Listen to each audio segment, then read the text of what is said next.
acabo de hacer la primera horneada de raku y es eso también, el choque de los elementos con las fronteras térmicas, ¿no? Es decir, en el raku es eso exactamente, ¿no? Tú agarras es decir, tú llevas el horno a 1000 grados, lo metes, lo sacas ahí a la pieza a 1000 grados, la metes en serrín, eso produce un choque térmico que al mismo tiempo enciende todo una hoguera alrededor de la pieza y terminas metiéndole agua, ¿no? Para terminar de cerrar el proceso, ¿no?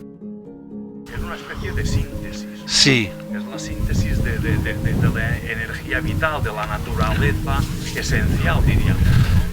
Y sí, son los elementos básicos, ¿no? Y siempre, de alguna manera, terminan como siendo unos caminos a seguir, ¿no? Es decir...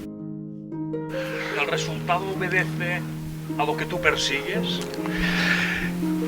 Es la primera horneada, por ejemplo, que hago de raku, ¿no? Es decir, en esa horneada pude hacer 4 piezas. 2 de ellas sí me sorprendieron, porque lo que buscaba era eso, que tuviera la cerámica un carácter como metálico, ¿no? Y me parece que, no sé, hoy viste una de las piezas y las otras piezas no, es decir, porque...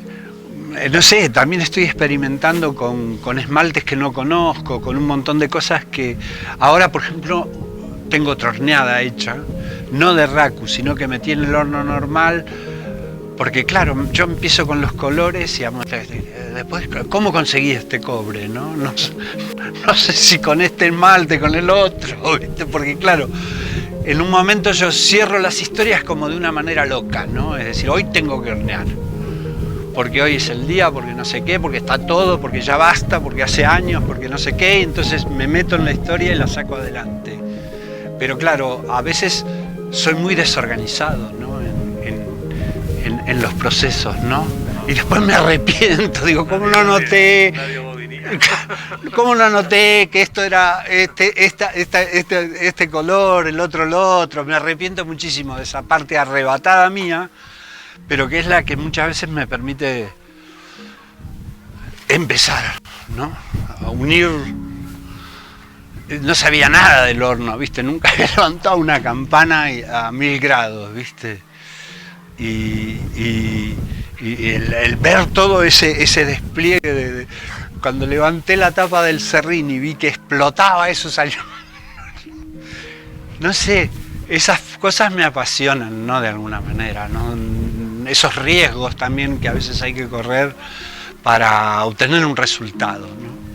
¿Qué esperas ahora de tu trabajo, de tu vida? Yo, es decir, lo que quisiera es que todo esto que estamos viviendo, este momento tan dramático que estamos viviendo, a mí me ha servido como para desengancharme de todos los procesos comerciales. Porque claro, como el comercio cerró, de alguna manera pude concentrarme en la obra más profunda que hago, quizá, ¿no? Porque yo siempre hice una obra que es para ganar dinero, que es comercial, y otra obra que es la que a mí espiritualmente, de alguna manera, me satisface más, ¿no? Y siempre tuve ese dualismo, ¿no? Es decir, por un lado, sí, cuando algo se vende dices qué bien, pero por otro lado le regalas tu tiempo, el tiempo del vacío de alguna manera, ¿no? El tiempo donde hay que tirarse al abismo, ¿no? Y ese es el tiempo que espero ahora, ¿no? El tiempo que me permita no hacer tantas concesiones, ¿no? Es decir, y bueno, no sé, eso es lo que espero. Vamos a ver si se materializa esto, ¿no? De hecho, este año ha sido muy positivo para mí en el sentido de centrarme en mi obra, en revisarla también, ¿no? En ver lo que... Es decir, en hacer un balance de alguna manera, ¿no?